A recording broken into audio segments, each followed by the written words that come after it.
Hello students, last class में हम लोग एक्सरसाइज प्रश्न 3.4 कर रहे थे। ठीक है, उसके कुछ सवाल हो गए थे। पहला सवाल हो गया था प्रतिस्थापन और विलोपन विधि से सवाल को लगाना हम लोग सीख चुके थे।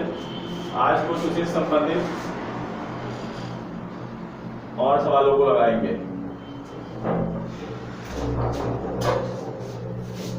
ठीक है, इसमें वर्ड्स प्रॉब्लम वाले सवाल है। क्वेश्चन आप लोगों को बुक से देखना है। ठीक है, क्वेश्चन आप लोगों को बुक से देखना है। सभी लोग ध्यान दें, आपको केवल ऑनलाइन पढ़ाई ही इस साल होने वाली है, तो सभी लोग ग्रुप से जुड़े रहें और पढ़ते रहें। ठीक है ना, सबके पास मोबाइल होना बहुत जरूरी है, क्योंकि पढ़ाई केवल ऑनलाइन ही होने वाली है। पहला दिया हुआ है, यदि हम अंश में एक जोड़ दें। देखो ध्यान से इन सवालों को पहले पढ़ेंगे, फिर इसके इक्वेशंस बनाएंगे और उन इक्वेशंस को सॉल्व करेंगे। ठीक है ना, तो इसमें सवाल लिखा हुआ है, यदि हम अंश में एक जोड़ दें तथा हर में एक घटा दें। अंश और हर की बात हुई तो जाहिर है कि ये भिन्न होगी, परिमेय संख्या होगी जिसमें अंश भी होता है और हर भी होता है। तो कहता है कि यदि अंश में एक जोड़ दें और हर घटा दें। यदि मान लो थोड़ी देर के लिए परिमेय संख्या इस तरह की होती है p/q या भिन्न संख्या कुछ भी मान लें। ठीक है ना, अब कह रहा है अंश मतलब ऊपर वाला, हर मतलब नीचे वाला। अंश में एक जोड़ दें, ये देखो अंश में एक जोड़ दिया, +1 कर दिया। हर में एक घटा दें, अंश में एक जोड़ना और हर में एक घटाना। ठीक है ना, तो भिन्न एक में बदल जाती है। तो ये जो पूरी भिन्न है इसकी वैल्यू कितनी हो जाती है? 1। भिन्न एक में बदल जाती है, मतलब पूरी भिन्न की वैल्यू कितनी हो जाती है? 1 हो जाती है। फिर और कहता है, ये तो पहली कंडीशन हुई, यहाँ से हमको एक इक्वेशन मिल जाएगा। ठीक है ना, इसको सॉल्व करेंगे भी, लगाएंगे तो। फिर से आगे कहता है इसी में कि यदि हर में एक जोड़ दें, इस बार कह रहा है केवल हर में, यदि हर में एक जोड़ दें तो यह 1/2 हो जाती है। हर मतलब नीचे वाला, फिर से वही, हर में एक जोड़ दें तो यह 1/2 हो जाती है। ठीक है, एक भिन्न की बात हो रही तो भिन्न बटे में होगी। अंश और हर में जोड़ा गया तो 1 के बराबर हो गई, केवल हर में जोड़ा गया तो 1/2 के बराबर हो गई। इनको सॉल्व करेंगे और हमको वैल्यू निकालना है। ठीक है ना, हमको वो भिन्न निकालना है। अब मान लेंगे, माना भिन्न का अंश x तथा हर y है, अतः जो भिन्न हो जाएगी, भिन्न संख्या, वो क्या हो जाएगी? x/y होगी। ठीक है ना, भिन्न हमारी क्या हो गई? x/y। अब प्रश्नानुसार पहली कंडीशन क्या थी? यदि भिन्न के अंश में एक जोड़ दिया जाए और हर में एक घटा दिया जाए। भिन्न का अंश क्या है? x। भिन्न के अंश में एक जोड़ दिया जाए, x+1 बटे हर में एक घटा दिया जाए, तो ये कितनी हो जाती है? 1 में बदल जाती है। भिन्न के अंश में एक जोड़ दिया जाए और हर में घटा दिया जाए तो ये किसमें बदल जाती है? 1 में बदल जाती है। योग्य, इसको सॉल्व करेंगे, इसको उधर ले जाएंगे तो 1 के साथ में मल्टीप्लाई होगा, तो इसका कुछ नहीं होने वाला, 1 के साथ मल्टीप्लाई होगा तो x+1 1 के साथ जब ये मल्टीप्लाई होगा तो क्या कुछ होगा? 1 का गुणा करने पे कुछ नहीं बदलता, ये y-1 ही रह जाएगा। अब हम y को इस तरफ लेके आएंगे, x, ये y इधर आएगा तो माइनस में आएगा, इधर प्लस में है ना बराबर, किधर इधर आएगा तो माइनस में है, बराबर -1 और ये +1 उधर जाएगा तो ये किसमें हो जाएगा? -1 में हो जाएगा। ये हमारा हो गया। या आप एक काम और कर सकते थे, चलो जब तो बना ही रहे हैं तो बना ही लेते हैं। x - y बराबर -1 और -1, -1 और -1 दोनों में माइनस है तो जुड़ जाएगा -2। ये हमारा पहला इक्वेशन बन गया। x और y में इक्वेशन की तरह दिख रहा है तो पहला इक्वेशन बन गया। दो चीजें ज्ञात करनी थी, x और y की वैल्यू, तो दो हमको इक्वेशन भी चाहिए। अब दूसरी इक्वेशन के लिए पुनः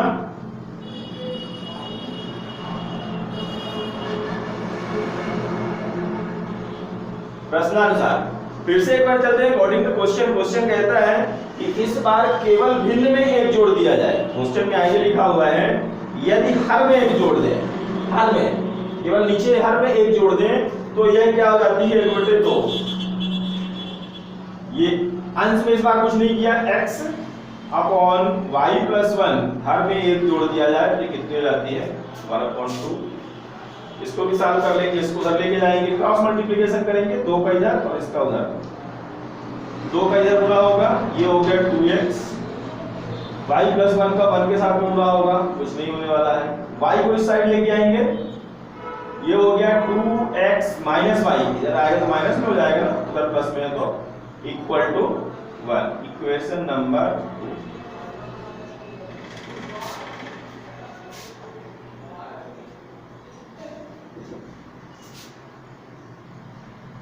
ये हुआ इक्वेशन 1 और 2।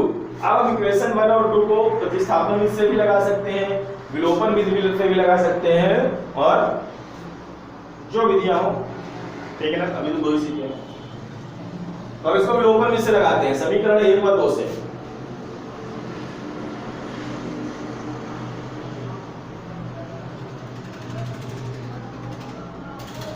एक में लिखा हुआ है x minus y equal to -2, ये समीकरण नंबर 1। 2 में लिखा हुआ है 2x minus y equal to 1, ठीक है। अब देखो विलोपन विधि में मैंने बताया था कि अगर ये इसके गुणांक बराबर ना हो, देखो इसका गुणांक 1 है, इसका गुणांक 2 है, तो क्या करते हैं, इसका ऊपर वाले में हम गुणा कर लेते हैं।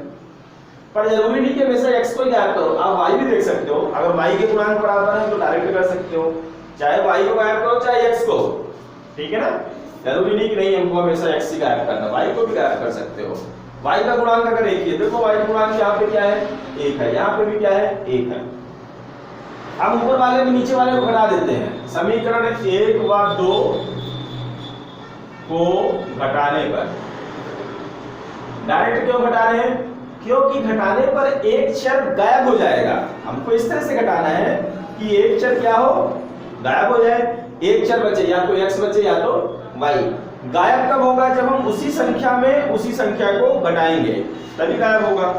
तो जब हम y में y को घटाएंगे, ऐसा नहीं कि x में हम 2x को घटाएंगे तो एक x तो बच जाएगा ना, तो इस तरह से घटाना है कि गुणांक बराबर रहने चाहिए। अगर गुणांक बराबर नहीं है, चाहे x का बराबर हो चाहे y का, किसी एक का बराबर हो जाए, ठीक है ना, तो x का बराबर तो नहीं दिख रहा है, अगर y का भी नहीं होता बराबर तो हम क्या करते, 2 का ऊपर वाले में गुणा कर लेते, तो 2 नीचे भी था 2 ऊपर भी था, x गायब हो जाता। यहाँ पे दोनों में y लिखा हुआ है, गुणांक बराबर है, तो हम डायरेक्ट घटा देंगे, कोई दिक्कत नहीं है। ये देखो माइनस, ये माइनस था तो प्लस, मैंने बताया था कैसे हो जाता है, और ये 1 प्लस में है तो माइनस हो गया। यहाँ देखो ये -2x और ऊपर क्या है x, ये क्या हो गया -2x और ऊपर प्लस x, तो 2x में 1x घटाना है भाई, 2x में 1x घटाएंगे तो कितने x बचेंगे, एक ही x बचेगा, पर वो माइनस में बचेगा ना, माइनस में 2x में 1x घटाएंगे तो माइनस में बचेगा, ठीक है। ये प्लस y माइनस y ये कट गया, इक्वल टू -2 और -1 ये दोनों जुड़ जाएंगे, अब जुड़ जाएंगे, एक ही तरह के हैं, -3 हो गया, दोनों तरफ माइनस है तो वो कट जाएगा, तो x बराबर आ गया 3। x की वैल्यू क्या आ गई 3। अब हम x की वैल्यू 1 या 2 किसी में रख के y का मान निकाल सकते हैं। x का मान समीकरण 1 में रखने पर ये हो जाएगा 3 minus y, x minus y, x की जगह 3 माइनस y इक्वल टू -2। 3 उधर लेके जाएंगे तो -y बराबर -2 पहले से, 3 इधर प्लस में है, उधर जाएगा तो माइनस में हो जाएगा, तो ये हो गया हमारा -y equal to -5, minus minus cut गया दोनों तरफ से, तो y इक्वल टू आ गया 5। अतः भिन्न संख्या क्या हो जाएगी,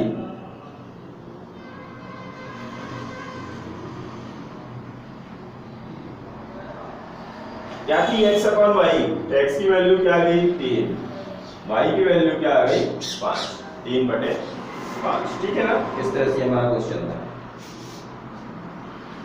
चलिए नेक्स्ट क्वेश्चन करते हैं। 5 वर्ष पूर्व नूरी की आयु सोनू की आयु की 3 गुनी थी। ठीक है, ये आयु वाले क्वेश्चन है। 2 ऑब्जेक्ट है, यहाँ पे 2 लोग दिए हुए हैं जिनकी आपको एज निकालनी है।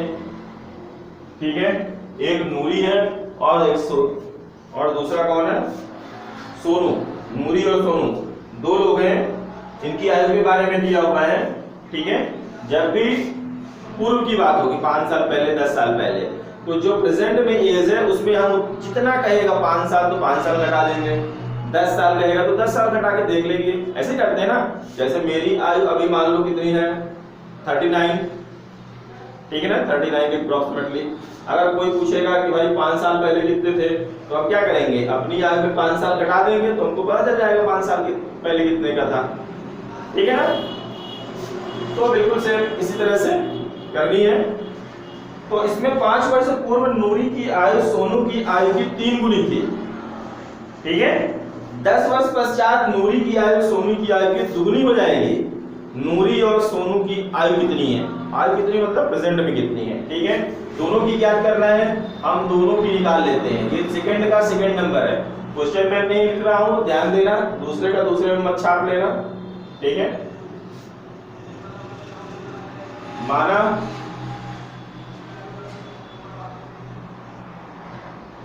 सोनू की आयु x वर्ष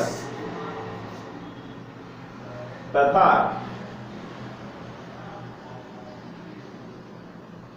नूरी की आयु y वर्ष है। एक की हमने x वर्ष मान लिया, दूसरे की क्या मान लिया? y वर्ष मान लिया। ठीक है, अब 5 वर्ष पहले की बात हुई है, तो 5 वर्ष पूर्व सोनू की आयु कितनी हो जाएगी?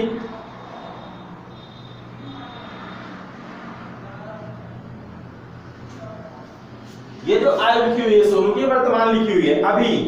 अभी वो x वर्ष का है।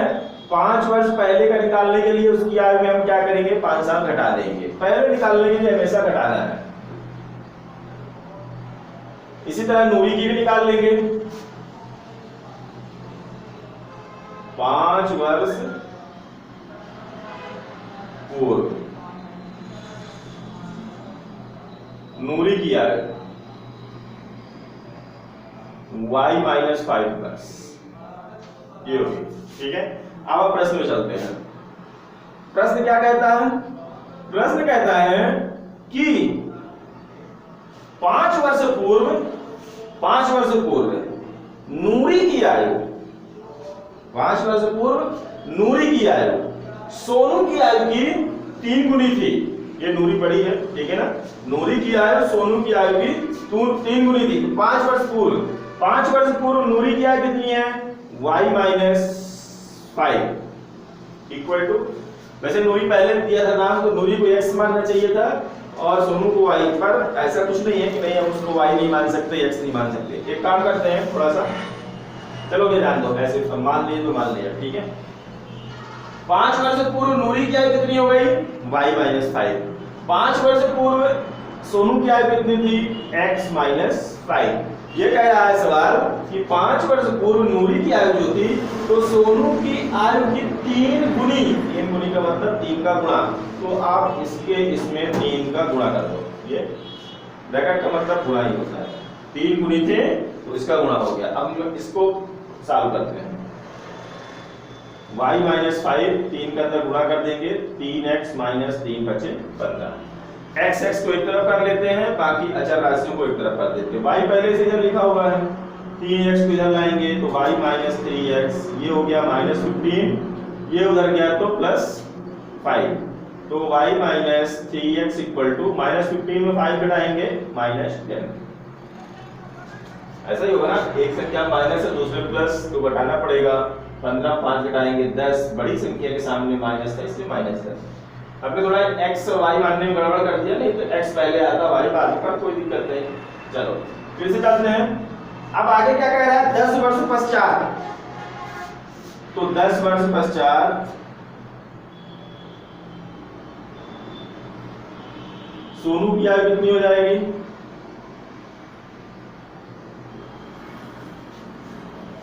x प्लस 10 वर्ष। पश्चात निकालना है ना, बाद निकालना है। बाद में भाई 5 साल बाद कितने साल के हो जाओगे, तो जो ही 15 का 5 साल बाद 20 साल का हो जाएगा। तो 5 साल को ऐड किया ना, ऐसे इसमें भी ऐड किया। इसी तरह 10 वर्ष पश्चात इसकी निकाल देते हैं, नूरी की।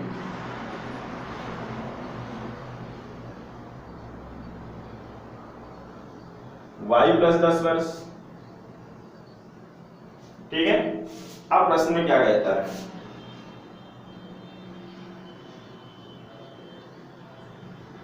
प्रश्न कहता है कि 10 वर्ष पश्चात नूरी की आयु सोनू की आयु की दुगनी।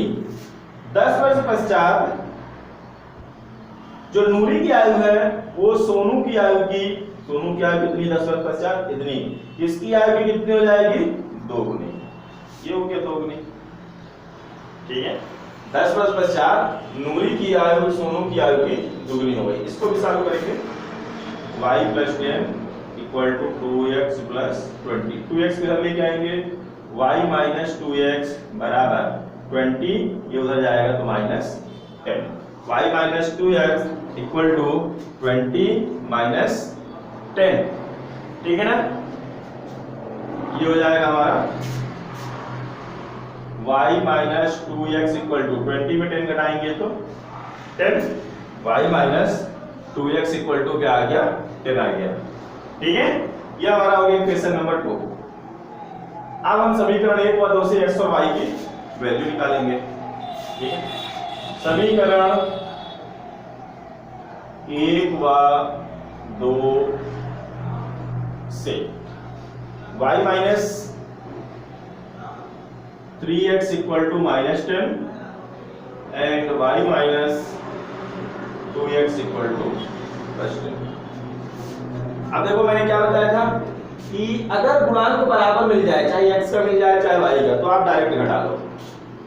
और अगर विलोपन विधि में, ठीक है ना, और अगर गुणांक बराबर नहीं है तो फिर आप इनका गुणा करोगे, इसके गुणांक का इसमें, इसके गुणांक का इसमें।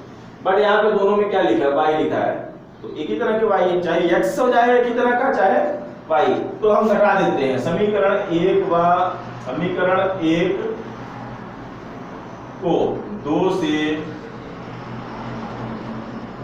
घटाने पर, ठीक है, ये हो गया माइनस, ये प्लस और ये माइनस, माइनस प्लस और माइनस। ठीक है, घटाते समय नीचे वाली संख्या के, नीचे वाले इक्वेशन के सारे चिन्ह बदल जाते हैं। जब भी हम ऊपर से नीचे घटाते हैं तो नीचे वाले इक्वेशन के सारे चिन्ह क्या होंगे, बदल जाते हैं। ये देखो माइनस y हो गया, ये प्लस 2x हो गया, ये माइनस 10, ये y में y घट गया, मतलब कट गया। Minus 3x plus 2x, 3x पे 2x घटाना है, ये माइनस में है, ठीक है ना, एक माइनस में एक प्लस में, तो जाहिर है कि बड़ी संख्या पे माइनस है तो माइनस ही आएगा। तो 3 में 2 घटाएंगे, एक x लिखो या केवल x लिखो, कोई दिक्कत नहीं। ये क्या हो जाएगा हमारा, माइनस 10 और माइनस 10, ये भी जुड़ जाएगा, माइनस 20 हो गया। ठीक है, तो x इक्वल टू हो जाएगा 20। ठीक है, माइनस x माइनस 20, तो x इक्वल टू 20। x की वैल्यू चाहे आप 1 में रख लो चाहे 2 में रख लो, किसी में रख सकते हो। समीकरण 1 में x का मान रखने पर, रख देते समीकरण 1 में x का मान, y minus 3 into x, x की जगह पे क्या है 20 बराबर माइनस 10। ठीक है, ये हो गया y माइनस 20 जाए 60, 20 में 10 का 3 गुणा किए 60 बराबर माइनस 10। अब क्या करेंगे, इस माइनस 60 को उधर लेके आएंगे, तो y बराबर माइनस 10 पहले से है, ये क्या हो जाएगा प्लस 60, तो y बराबर यहां से क्या आ जाएगा 60 माइनस 10, एक संख्या में प्लस है और दूसरी संख्या पे क्या है माइनस है। 60 माइनस 10 और 60 में 10 घटाएंगे तो कितना आ जाएगा, 60 में 10 घटाएंगे तो हमको क्या मिल जाएगा 50 मिल जाएगा। तो x और y दोनों की वैल्यू आ गई। x हमने क्या माना था? x हमने माना था सोनू की आयु, तो अतः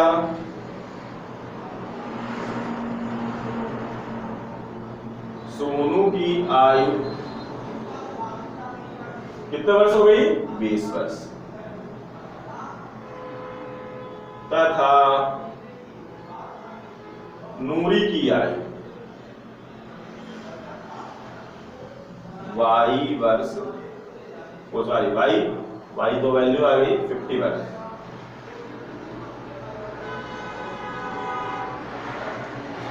ओके, ठीक है, चलिए ये हो गया हमारा सेकंड क्वेश्चन। सारे क्वेश्चन इसी तरह के हैं, और क्वेश्चन आप लोगों को करना है। मैं एक क्वेश्चन और बता देता हूं, बाकी आप लोग समझो अपने से, ठीक है।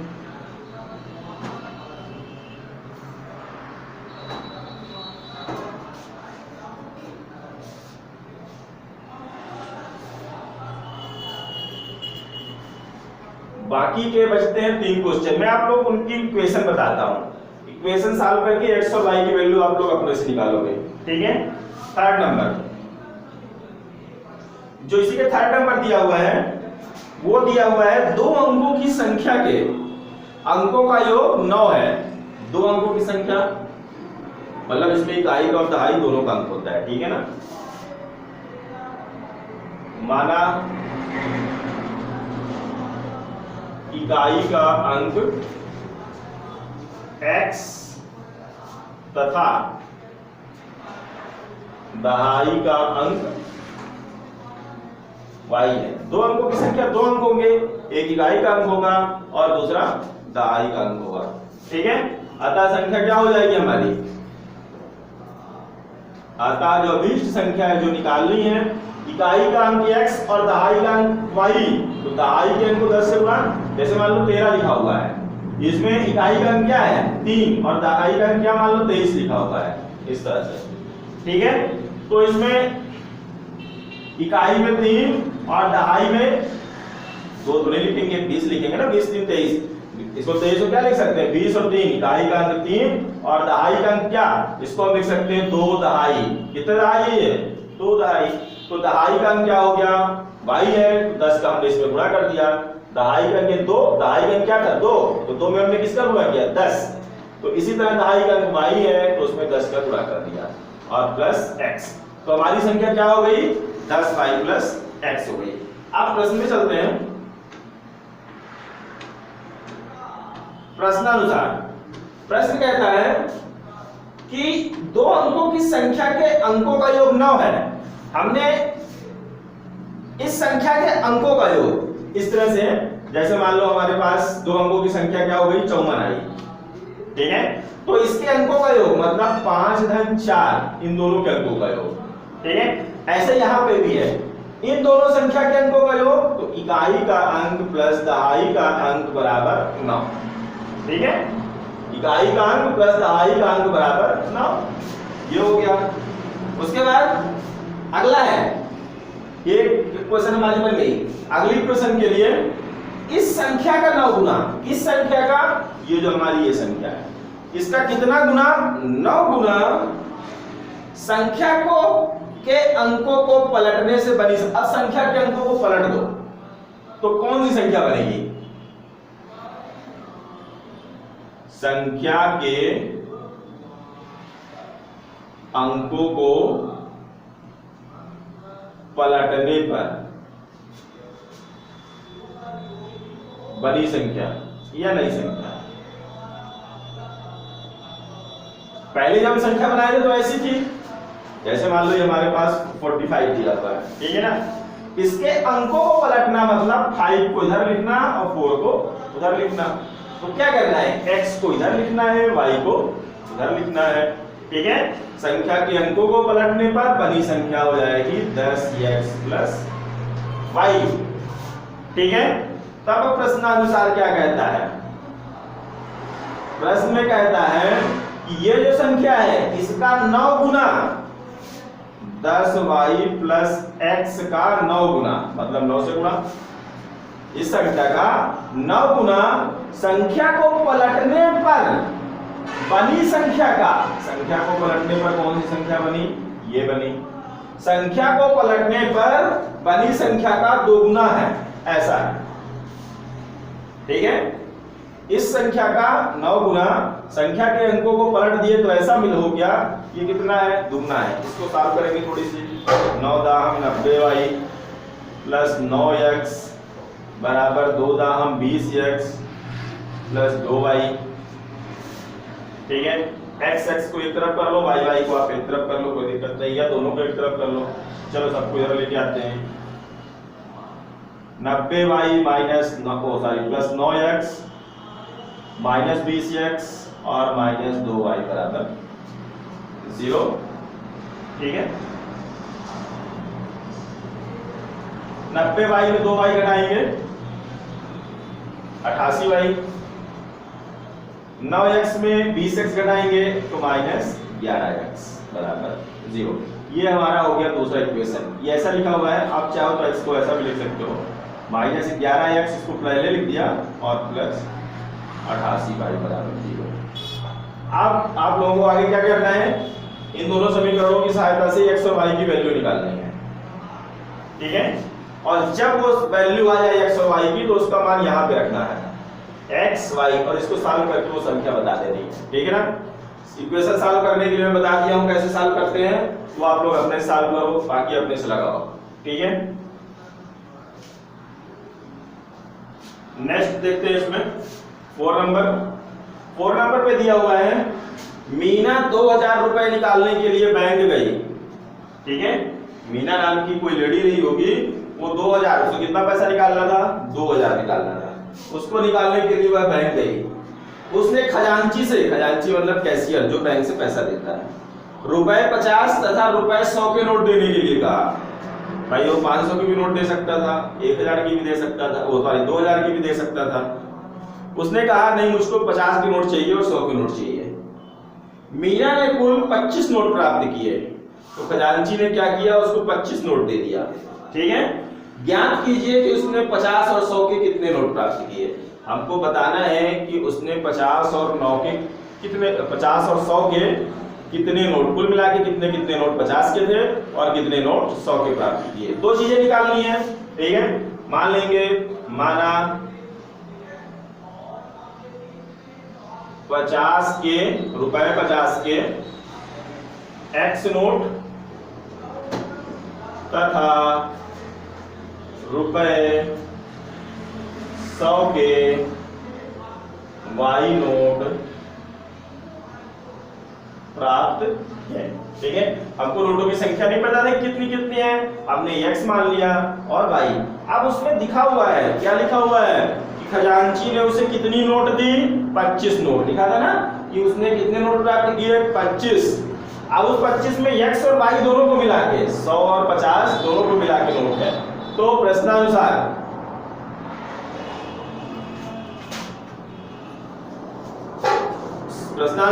भाई उसने 50 की नोट भी प्राप्त की और 100 की नोट भी प्राप्त की। कितने कितने नोट प्राप्त किए ये नहीं पता, पर दोनों नोटों की कुल संख्या पता है। दोनों नोटों की कुल संख्या मतलब दोनों को जोड़ दिए तो कितना प्राप्त किया? 25 नोट। ये हमारा पहला इक्वेशन हो गया। फिर से चलते हैं पुनः प्रश्नानुसार।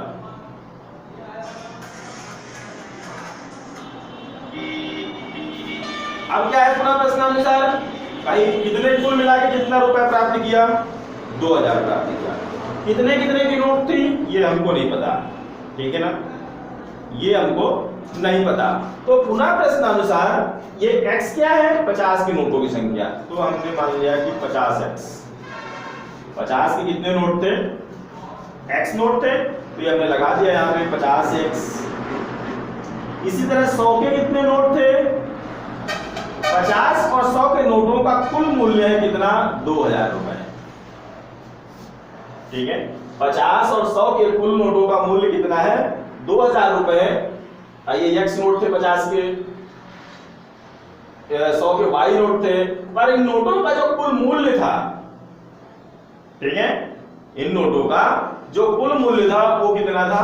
2000 रुपए। इसको आप और चालू कर सकते हो, 50 कॉमन ले लेते हैं। अंदर बचेगा x प्लस 2y, भाई 50 यहाँ भी था 50 यहाँ भी था, इधर हो गया 2000। इस 50 को उधर लेके जाए, x प्लस 2y बराबर 2000, और ये इधर जाएगा तो इधर गुणे में इधर पटे में हो जाएगा, 0 से 0 कट गया और 5 चौको 20, तो हमारा आ गया x plus 2y equal to 40।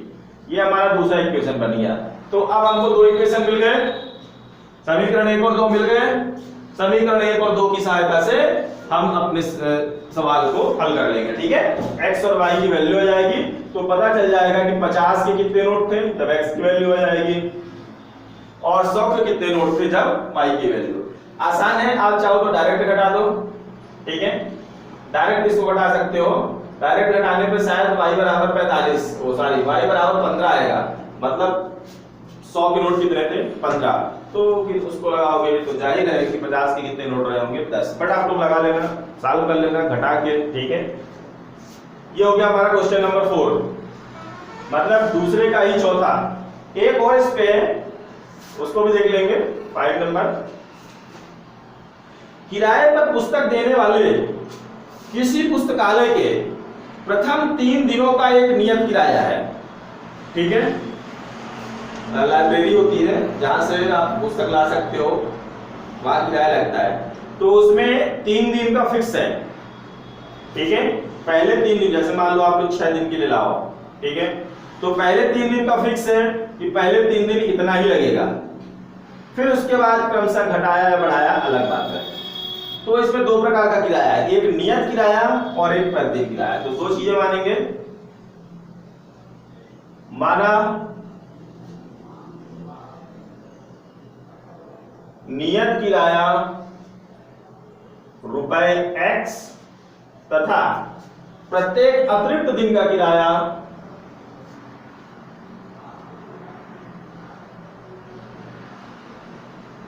अतिरिक्त दिन का किराया रुपए y है, ठीक है। 3 दिन के लिए नियत हो गया x और अतिरिक्त दिन के लिए क्या हो गया y हो गया, ठीक है। अब प्रश्नानुसार, प्रश्न में एक व्यक्ति है सरिता ने 7 दिनों तक एक पुस्तक रखने के लिए 27 रुपए अदा किए। सरिता गई लाइब्रेरी, एक पुस्तक लेके आई, कितने दिन के लिए लेके आई 7 दिन के लिए, ठीक है, और कितना रुपए दिया उसने 27 रुपए दिया, ठीक है। 7 दिन में जो 3 दिन निकाल दो, 7 में 3 निकाल दिए, बचे कितने 4 दिन। क्यों निकाल दिए? क्योंकि 3 दिन का तो फिक्स किराया है ना, 3 दिन का कितना किराया है x रुपए, 3 निकाल लिए, तो अब बचे कितने 4 दिन बचे। इनमें से 4 दिन में से हर दिन का किराया कितना है, प्रत्येक अतिरिक्त दिन का किराया y, 1 दिन का किराया y, 2 दिन का किराया y, 3 दिन का किराया y, तो 4 दिन का किराया मिला के कितना हो गया 4y हो गया। 4 दिन का किराया मिला कितना हो गया 4y, 1 दिन का 1y, 4 दिन का 4y, और 3 दिनों का केवल कितना था x, तो 3 और 4 7 दिन का किराया उसने किया कितना दिया 27 रुपए, ठीक है। पहला प्रश्न इक्वेशन, फिर से पुनः प्रश्नानुसार, फिर से एक कंडीशन दी है कि जबकि सुशी ने, एक दूसरी लेडीज है, उसने एक पुस्तक 5 दिनों तक रखने के लिए 21 रुपए अदा किए। एक कोई दूसरा व्यक्ति था, उसने पुस्तक को कितने दिन रखा 5 दिन रखा, ठीक है, और कितना रुपए दिया है उसने 21 रुपए दिया है, ठीक है। 5 दिन का कितना दिया 21 रुपए, तो इस 5 दिन में भी 3 दिन घटा लो। क्यों घटा लो? क्योंकि 3 दिन का तो फिक्स किराया है ना, 5 में से 3 दिन का तो फिक्स किराया, और वो कितना था x रुपए। 3 घटाने में कितने दिन बचे y, 2 दिन और 3 दिन के बाद 2 दिन और रखी थी, पहले दिन का y, दूसरे दिन का y, कितने y हो गए 2y, और कितना रुपए दिया 21। ये 5 दिन का किराया, 3 दिन का किराया इतना और 2 दिन का इतना। अब हमारे पास 2 इक्वेशन हो गए, इनको x दिख रहा है कितना का, घटा दो, घटाओगे तो आपका मान आ जाएगा, ठीक है ना।